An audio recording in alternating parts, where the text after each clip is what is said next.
two people, the prophet and the prince. The prophet being the prophet Jeremiah, and the prince being Zedekiah, who goes on to become the king of Judah, the southern kingdom.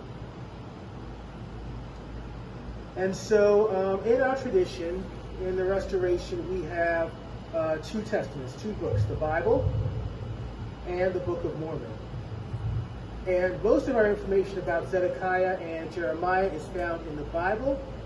But when the temple is destroyed in 586 BC, their story ends in the Bible. But we have additional knowledge about what happened to them in our other sacred scripture, the Book of Mormon. So I'm going to draw on both of these texts, the Bible and the Book of Mormon, to talk about these two today. Now, I like to describe the relationship between Jeremiah and Zedekiah as one of intersecting paths, kind of cars coming to an intersection and passing each other. There's a lot of intersection between Jeremiah and Zedekiah, and I will talk about that throughout this presentation. That intersection continues even after destruction of the Jerusalem temple and with Zedekiah's progeny and offspring. All right, I want to start with Jeremiah. So Jeremiah is a priest. We like to think of priests and prophets as two different institutions in ancient Israel, but they were actually one and the same. Kind of like what the church, the doctrine of the church today, where the president of the church is prophet, and of course he holds the priesthood.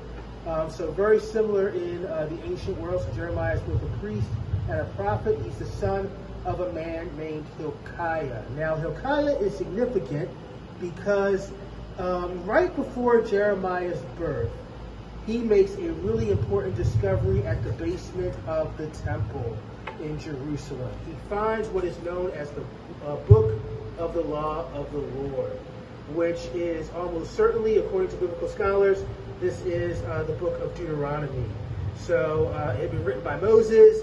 People had forgotten about it. They basically put it in the cellar of the temple.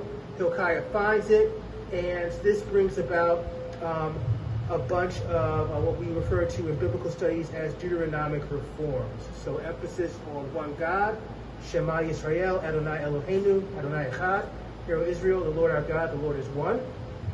An emphasis on worshiping only the one God, and an emphasis on loving your neighbors. So particularly the widow and the orphan, because if you love God, you also have to love your neighbor. So I mentioned all of this because this is going to play heavily into Jeremiah's own preaching, his own ministry, and the way he interacts with Zedekiah. Which brings me to Zedekiah. So his Jewish name, his actual name is not Zedekiah. It is Matanyahu, or Mataniah in the King James Version. His name is changed by King Nebuchadnezzar. We see this a lot. So in the story of Daniel, whenever a Jewish person is conquered by a foreign power and they belong to their court, in some way they get a name change. So Daniel, in the book of Daniel, he gets his name changed to Belshazzar, I believe, in the book of Daniel. Same thing happening here.